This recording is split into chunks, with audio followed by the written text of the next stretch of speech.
학원에서 일을 하니까 시험 기간이라 이제 아이들이 시험 때문에 많이 스트레스 받고 있고 그러면서 이제 나는 뭐 직업이고 하다 보니까 아이들을 보지만은 중고등부 친구들도 마음이 많이 지치고 근데 중학교는 뭐 중간고사는 안 봐서 기말고사 나중에 보겠지만은 이렇게 어떤 노래를 하나 들었는데 오늘 제목이 뭡니까? 소문의 낙원이라고 들어본 사람 있습니까 이거?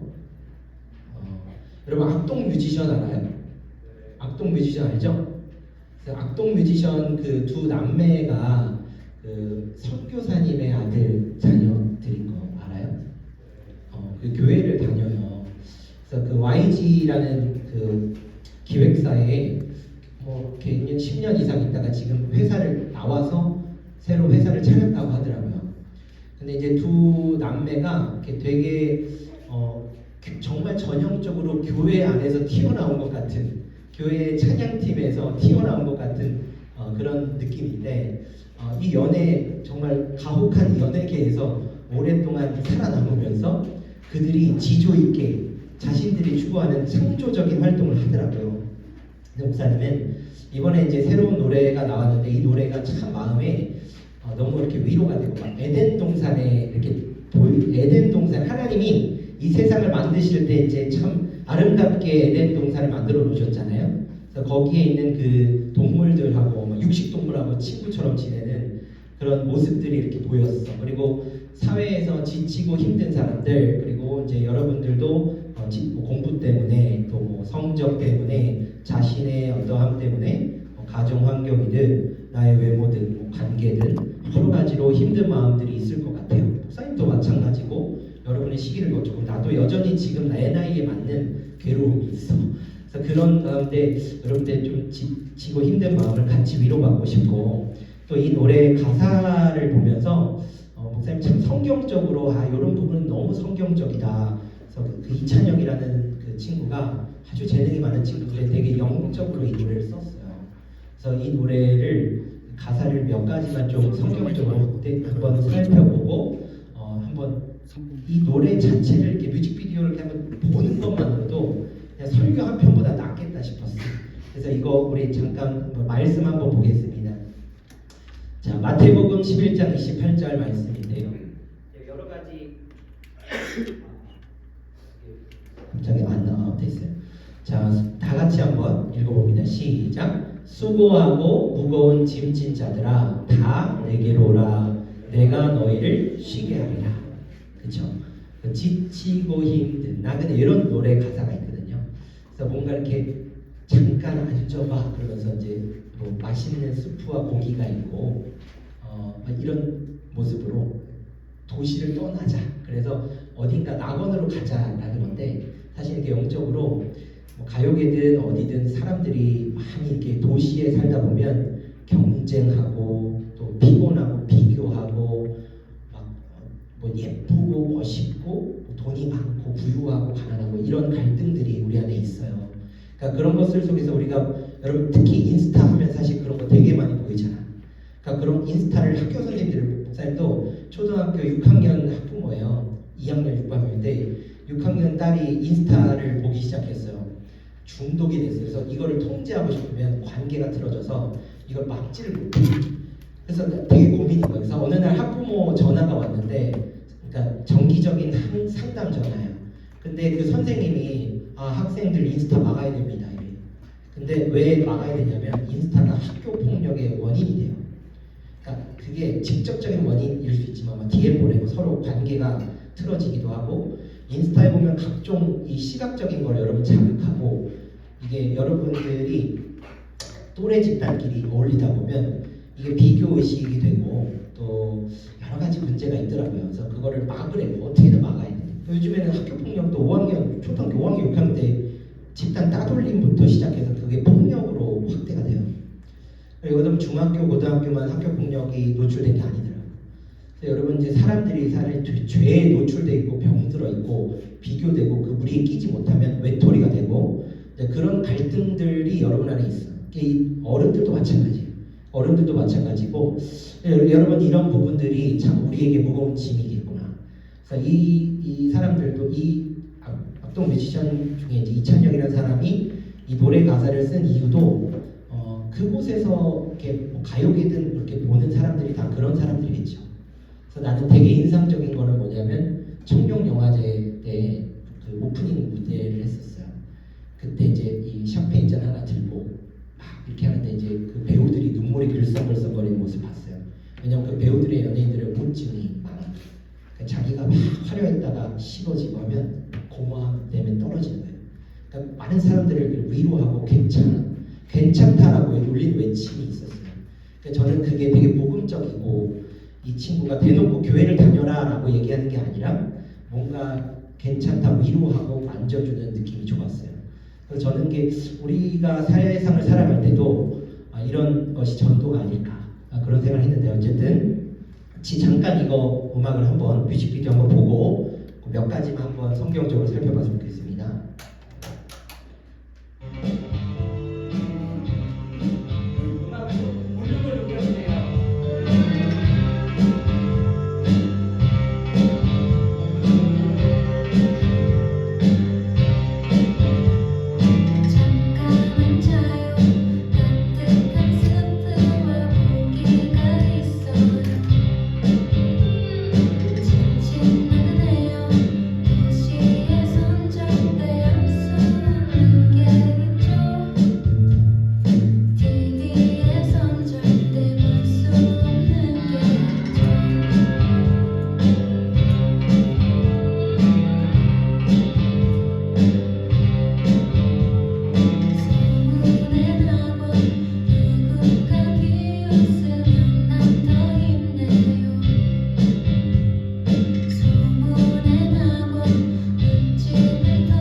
어떤 게 뭔가 느껴지죠.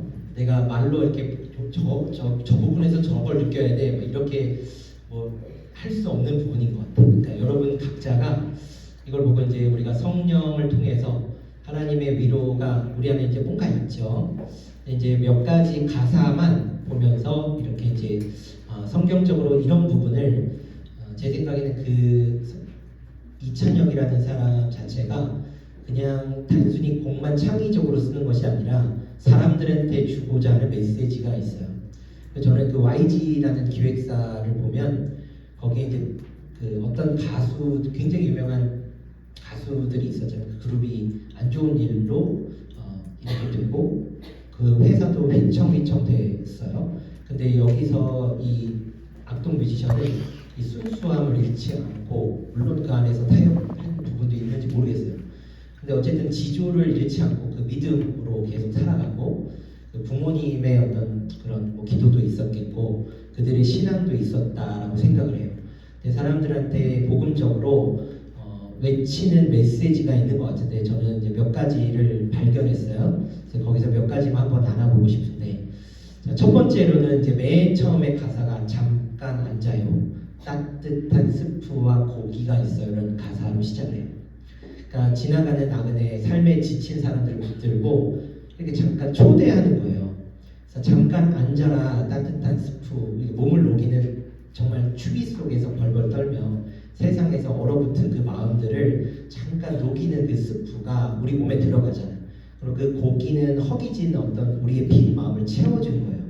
그러니까 이런 장면이 떠오르는 성경 속에 한 장면이 있어요. 다음 장면 보시면은 예수님께서 이제 요한복음 21장에 어떤 모습이 있냐면 예수님이 부활하신 모습을 이렇게 찾아간 거거든요. 모닥불에 이렇게 막 불 피우고 생선이랑 이렇게 밥을 준비해가지고 저기에서 이 물질하는 제자들을 이렇게 기다리는 거예요. 왜 기다리는 거냐면 저게 어떤 장면이냐면 베드로와 요한이 저기 있었어. 근데 베드로가 예수님을 부인했어. 마지막에 예수님이 십자가에 달려 돌아가실 때 이 로마 병정들이 쫓아와서 그것이 성경에 당연히 약속된 순서야. 우리의 죄를 위해서 십자가에 달려 돌아가셔야 되니까. 그건 어떻게 보면 당연한 거고 예수님도 마음의 준비를 하고 계셨어. 근데 베드로랑 그 주변에 있는 제자들이 무서워. 그래서 그걸 부인했어. 3번 부인하고 예수님 떠나가. 그리고 자기 원래 이 베드로가 처음 예수님 불렀을 때 어부였는데 그때 그 낚시 그물을 버리고 예수님 따라왔단 말이야. 막 쫓아다니면서 예수님의 가르침을 배우고 너는 사람에 남는 어부가 되라 이렇게 했는데도 근데 마지막에 예수님이 십자가에 달려 돌아가실 로마 병정들을 붙잡고 갈 때 자기도 거기에 끌려갈까봐 무서워서 도망가는 거예요. 그 도망간 사람이 저기 있는 거예요 지금. 근데 예수님이 이미 부활을 하셨고 저기에 다시 찾아오신 거예요. 그러니까 실패한 제자들을 찾아서 오시면서 너 나 부인했지, 너 잘못했어, 너 어떻게 그럴 수가 있어?가 아니라 와서 조반 아침을 먹어라. 그러니까 예수님께서 가셔서 떡을 가져다가 그들에게 주시고 생선도 그와 같이 하시니라. 그러니까 예수님의 인자한 모습이 있는 거예요. 그래서 목사님도 늘 성령 충만한 거 아니야. 뭐 5년 동안 사역을 안 했던 적도 있고 하나님 일 못하겠다. 나는 내 인생이 문제고 나는 우리 뭐 애들도 키워야 되고 사역이 뭐냐면 나는 지금 상황이 아닌데 라고 핑계대고 실패한 사람처럼 이렇게 저렇게 베드로처럼 있었던 사람이야. 그래서 저는 여러분이 교회에 안 다니고 믿음이 없고 막 그런 모습이 보여도 그냥 기다리는 거예요. 그거 억지로 되는 게 아니에요. 하나님 은혜 주시고 하나님 만나면 그냥 자연스럽게 막 찬양 기도하고 이것도 해. 근데 지금 뭐 그렇지 않아. 은혜 안 받고 또 믿음이 없는데 어떻게 해. 하나님 억지로 믿을 수 있는 것도 아니야. 그냥 나와줘서 말씀 듣는 게 나는 고마울 뿐이야. 그리고 기도하는 거예요. 그러니까 여러분은 사실 정말 믿음이 자라고 늘 막 이렇게 완성된 모습이 아니야. 사람은 이렇게 청소년 시기는 목사님도 마찬가지인데. 근데 그 실패한 인생들을 꾸짖지 않으시고 예수님께서 이렇게 오라고 하시는 거죠. 그러니까 마치 그 잠깐 앉아요. 따뜻한 스프와 고기가 있어요. 라고 하는 메시지가 저 예수님의 그런 모습, 하나님이 우리를 기다리시고 안식을 주시는 그런 위로의 어떤 모습을 보았어요. 자, 두 번째로는 도시에선 절대 알 수 없는 게 있죠. 그러니까 물론 도시에서 뭐 맨날 그 도시라는 상징적인 의미가 있거든요. 도시에선 절대 알 수 없는 게 있죠. 그러니까 뭐냐면 그 도시는 참 경쟁적이고 비교가 되고 돈이 많으면 좋고 막 예쁘고 멋있고 좀 잘 나가면 좋은 것 같은 느낌이 들어요. 그러니까 거기에 기준에 미흡하면 내가 도태되는 것 같고 스트레스 받아 괜히. 그런 모습 속에서 우리가 평안이 없어요. 평화롭지 않고 늘 긴장되고 그냥 조금 더 해서 준비돼서 뭔가 좋은 대학을 가야지, 좋은 직업을 얻어야 좋은 직장을 가고 또 돈을 많이 벌으면 좋은 차를 살 수 있고 또 그 부유한 사람들이 누릴 수 있는 모든 혜택들을 누릴 수 있겠지. 그것을 마치 안 하면 실패하는 것 같은 생각이 드는 거죠. 그래서 그런 삶 속에 이 도시에 있는 모습을 보면 평안이 없거든요. 근데 그들은 정말 어떤 뭘 쫓으면서 그거를 가지면은 그때 평안할 수 있을까요? 그렇지 않아요. 요한복음 14장 27절에 보면 곧 나의 평안을 너희에게 주노라. 내가 너희에게 주는 것은 세상이 주는 것과 같지 아니하니라. 여러분이 하나님을 만나고 하나님의 은혜를 받으면 하나님의 은혜를 조금 이렇게 느끼면 정말 세상이 줄 수 없는 아주 다른 차원의 평안을 누리게 된다는 거예요. 그래서 이 노래 가사에서도 도시에서 그 경쟁, 그 바쁨 속에서 그런 서두름 속에서 절대로 알 수 없는 게 뭔가 있다라는 건데 그게 뭔가라고 이렇게 얘기하진 않죠. 그 종교적인 강요가 될 수 있으니까. 근데 그들에게 잠깐 여유를 주는 것이고 그 바쁨 속에서 경쟁 속에서 그 서두름과 급함 속에서 뭔가 여유를 갖고 다른 더 가치 있는 것을 바라봐라 라는 메시지를 주는 거예요. 그래서 목사님은 이제 그게 하나님이다라는 것을 여러분의 교회니까 얘기할 수 있잖아요. 자, 세 번째로는 이제 그 악동 뮤지션이 이 스태프들이 있어요. 이렇게 스태프들이 한 몇십 명이 되는데 그들이 봉사 활동도 가고 아마 선교 같은 거 가나 봐. 다른 나라에 이렇게 오지 선교도 가고 하면서 실제로 이들이 이게 단체 생활을 하면서 겪은 내용들이 가사에 녹아진 거예요. 그래서 그 여자 이수연이라는 가수가 실제로 물집이 생긴 거야. 그래서 물집을 터뜨리고 붕대를 감는 그 내용인 소문에 나건 물집을 터뜨리고 붕대를 감았죠. 이런 내용이 있어요. 그 가사의 내용을 보면 이 물집은 뭘 의미합니까? 인생의 고통. 여러분이 살면서 겪게 되는 그런 아픔과 힘듦이 있어요. 그러니까 여러분은 학업, 비교의식, 여러 가지 가난, 돈에 대한 거, 부모님에 대한 갈등, 친구 간의 갈등, 여러 가지 문제가 있겠죠. 그런 물집이 있단 말이에요. 그러니까 그것을 그 물집이 이제 있으면은 사실 그 물을 빼야지 이렇게 그 상처가 가라앉거든요. 그 물집이 있는 채로 계속 걸거나 그냥 냅두면 너무 아파.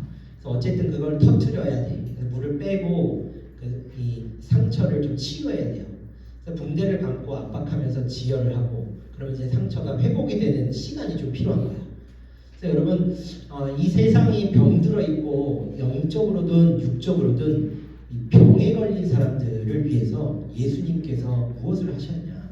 이사야 53장 5절에 보면 예수님께서 채찍에 맞으시고 고난당하시면서 우리의 나음을 받았다라는 말씀이 있어요. 그러니까 우리의 나음이라는 것은 영적으로든 육적으로도 지친 영혼에 대한 부분을 예수님께서 이미 해결하셨다라는 거예요. 그러니까 그것을 믿고 안식으로 나아올 때 여러분은 고통받는 인생 문제로부터 구원받을 수 있다라는 메시지가 있는 거예요. 자, 네 번째로는 이제 당신의 불치병은 그곳에 존재할 수 없어요라는 가사가 있어요. 그러니까 이 불치병이라는 것은 이제 완치될 수 없는 병을 말해요. 그러니까 요즘에는 의술이 발달돼서 사실 거의 못 고치는 병은 없지만 사실 그 상징적인 말이 뭐냐? 그래서 우리는 죄의 존재, 상처받고 외로움, 중독과 절망을 이 세상에서는 그 고통 속에서 살 수밖에 없는 존재. 그러니까 이 세상의 그 도시에서 살아갈 때 하나님을 모르고 살아갈 때는 그 불치병 자체에서 우리가 해결될 수가 없어요. 근데 우리가 이제 이 소문의 낙원이라는 거는 이제 간접적으로 그런 곳이 있다는데 이런 거예요. 소문에 듣던 소문에 의하면 이런 곳이 있다는데라는 것을 간접적으로 얘기하는 거죠. 그리고 그것이 이제 천국을 말하는 것이고 하나님의 은혜가 있는 곳을 말하는 거예요. 그러니까 우리가 죽어서 가는 천국만 있는 것이 아니라 이 땅 가운데 하나님을 만나고 여러분이 살아가면서도 여러분이 누릴 수 있는 천국이 있어요. 그 구원이 있다는 거예요. 사망이 없고 애통하는 것이나 아픈 것이 물론 여전히 죽기 전에는 계속 끊임없이 있겠죠. 교회를 다니고 하나님을 알아도 계속 우리가 질병이 있고 죄에 대한 문제 유혹받고 그것을 이겨고 눈물로 회개하고 또 유혹받고 또 아프기도 하고 병원 다니고 이런 것에서 우리가 자유할 수는 없어요. 하지만 영원한 그 천국에서는 그 사망의 욕과 애통하는 것이나 아픈 것이 다시 있지 않는 그 곳이 있다는 거예요. 그것이 바로 낙원이고 천국이다라는 거예요. 요한계시록 21장 4절에 있다. 그래서 사람들한테 너네들 그 죄에 대한 상처에 대한 외로움에 대한 문제 그 불치병이 없는 곳이 있어. 그거를 말하고자 하는 거죠. 마지막으로 5번째, 이 가사가 참 좋아요. 바쁘게 너무 이렇게 급하게 가면 빠른 시간에 이렇게 못하는 애들이 있어요. 목사님도 이렇게 학원에서 이번에 첫 시험 봤는데 고등학교 1학년 올라가고 첫 시험 봤는데 막 많이 틀린 거야. 막 전화하는데 막 선생님 어떡해요? 막 이러면서 물어. 막 어떤 여자애가 괜찮다. 천천히 가면 된다. 그 원인 분석하고 시험지 나한테 사진 찍어서 보내면 네가 틀린 게 뭔지 어떤 습관이 있는지 그거를 좀 고쳐 나가고 천천히 가면 만들어 가자. 그러니까 그렇게 했더니 막 이렇게 마음이 다독여지고 이렇게 그러더라고. 그래서 참 이 세상에 살면서 우리 목사님 운전해도 그래. 운전해도 신호 좀 못 보고 내가 바빠갖고 핸드폰 보면 원래 안 되지만 잠깐 보고 이렇게 보고 있으면 신호가 놓쳤잖아. 뒤에서 팍 거리는 거예요. 거리고 느린 거를 못 봐. 그래서 참 느리게 오래 걸어가요라는 말의 의미는 사실 우리가 너무 빠르게 가지 않고 천천히 그 과정을 즐기고 하나님이 나와 함께 하시고 나를 만들어가는 그 모습 속에서 더 은혜가 있고 한 거거든요. 그래서 여러분 어떤 말씀이냐면 히브리서 12장 1절 말씀에 보면 모든 무거운 것과 또 얼매기 쉬운 죄를 벗어버리고 인내로서 우리 앞에 당한 경주. 이 경주라는 것은 이 믿음의 경주를 말하는데 우리가 죽기까지 이 정말 마라톤을 뛰듯이 천천히 페이스를 유지하면서 가는 거예요. 그래서 공부도 그렇고 여러분 미래를 위한 준비도 인생도 그렇고 이 결과보다는 그 과정을 얼마나 여러분이 최선을 다해서 하나님 앞에 기도하면서 하나님 도와주세요. 하나님 내가 하나님보다 앞서진 않았습니까? 내가 너무 빨랐습니다. 내 뜻과 방법이 앞섰고 내가 하나님 앞에 고집부렸습니다. 이런 하나님의 크심을 인정하고 그 뜻 앞에 기다리면서 하나님의 뜻을 보는 거예요. 그러니까 좀 어려울 수 있지만 조급함이 아니라 천천히 꾸준히 이 하나님을 믿고 신뢰하는 이 루틴을 유지해 가면서 여러분이 천천히 걸어가는 거. 그것을 이 악동 뮤지션이 가사 속에 있는 거야. 이게 너무 영적이잖아. 이게 대놓고 너네 예수님 믿어야 돼 이게 아니잖아. 그냥 사람들한테 지쳐있고 힘들고 병들어 있는 모습을 위로하면서 천천히 가도 되지 않겠어? 느리게 오래 걸어가는 것이 좋지 않겠어? 그리고 잠깐 앉아봐. 내가 맛있는 음식 줄게. 느리게 오래 걸어가요. 그쵸? 당신의 불치병, 외로움 속의 상처나 이런 부분들이 여러분이 고침받을 수 있다. 그러니까 너무 이렇게 조급하게 가지 말아요. 이렇게 얘기하는 거예요. 그쵸? 자, 마지막으로 자, 그러면 이제 소문의 낙원이라는 제목을 되게 이제 이렇게 대놓고 천국이야 막 이렇게 얘기 안 했지. 그래서 아주 간접적으로 스며드는 거야. 그러니까 세상 속에 들어가서 이 찬혁이라는 사람이나 뭐 주변에 있는 사람들 같이 이제 고민하며 가사를 썼을 것 같아요. 제목도 소문의 낙원이 너무 좀 소극적인 것 같은 느낌이 들죠. 그렇지만 듣던 바에 의하면 천국이라는 곳이 있다. 근데 그 소문이 진짜였다. 듣던 소문이 있는데 이런 소문이 있어. 그럼 사람들한테 이런 소문이 있어? 저런 소문이 있어? 이렇게 사람들이 솔깃하거든요. 그러면 결국은 그 낙원이 어디 있냐? 하나님을 만나는 순간이죠. 그러니까 천국은 죽어서 가는 것이고 그럼 우리는 하나님의 은혜를 경험하는 순간이라고 목사님은 생각을 해요. 그래서 하나님의 나라를 우리 안에 이루어가는 거. 그래서 여러분이 하나님을 만나는 순간 매 순간순간마다 살아서 하나님이 함께 하시는 지금 이 순간이 바로 그 듣던 소문의 낙원이 아닐까 이런 마음을 들었어요. 그래서 여러분이 함께 하시는 지금 이 순간 하나님과 함께하는 지금 이 순간 창엽씨 나와주시고요. 하나님의 은혜를 누리는 그 순간이 아닐까 이런 생각을 했습니다. 그래서 오늘 목사님 이제 오늘 콘티 마지막 찬양에 하나님 은혜 아니면 오직 예수뿐이네라는 찬양을 했거든요. 그래서 목사님은 이 찬양을 통해서 여러분이 하나님의 은혜를 붙들고 하나님 하나님의 주시는 은혜, 그 은혜를 누리는 그 순간이 이 듣던 소문의 낙원이 아닐까라는 생각을 했어요. 그래서 여러분도 위로받으시고 하나님이 위로할 수 있어요. 그래서 한번 쳐주시고 우리 은혜 아니면 찬양하고 같이 기도하고 예배 마쳤습니다. 은혜 아니면 살아갈 수가 없네. 복음마저도 다 주의 것이니 세상 평안과 위로 내게 없어도 예수 오직 예수뿐이네. 은혜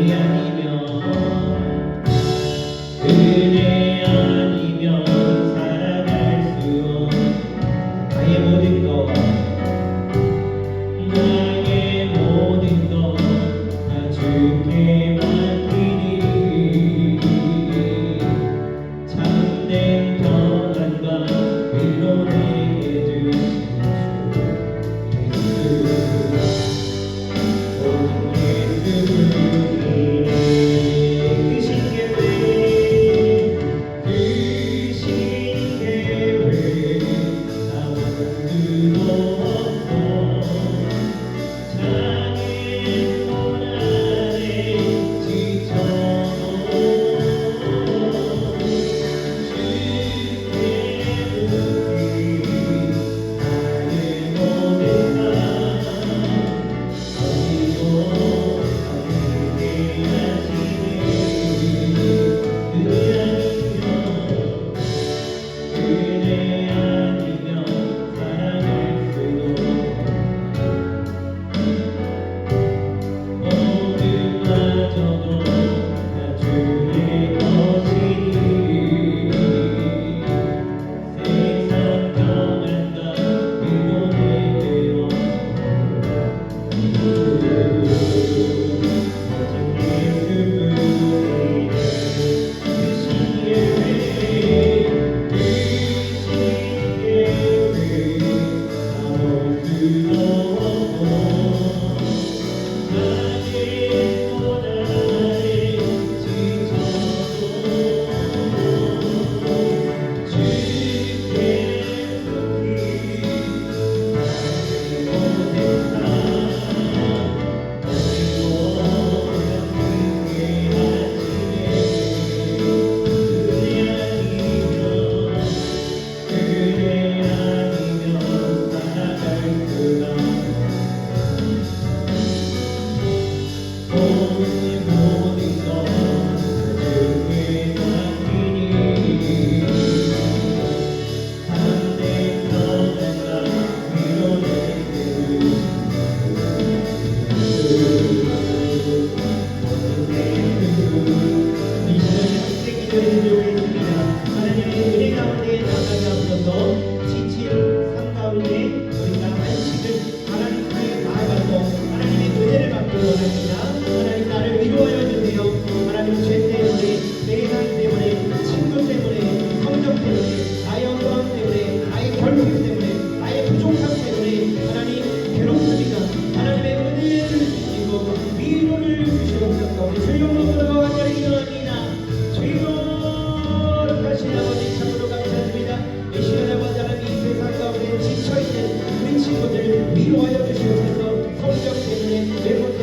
우리가 죄 많은 이 세상 가운데 살아가다 보니 그곳에서 끼어서 살다 보니 그곳에서 받는 상처가 너무나도 많습니다.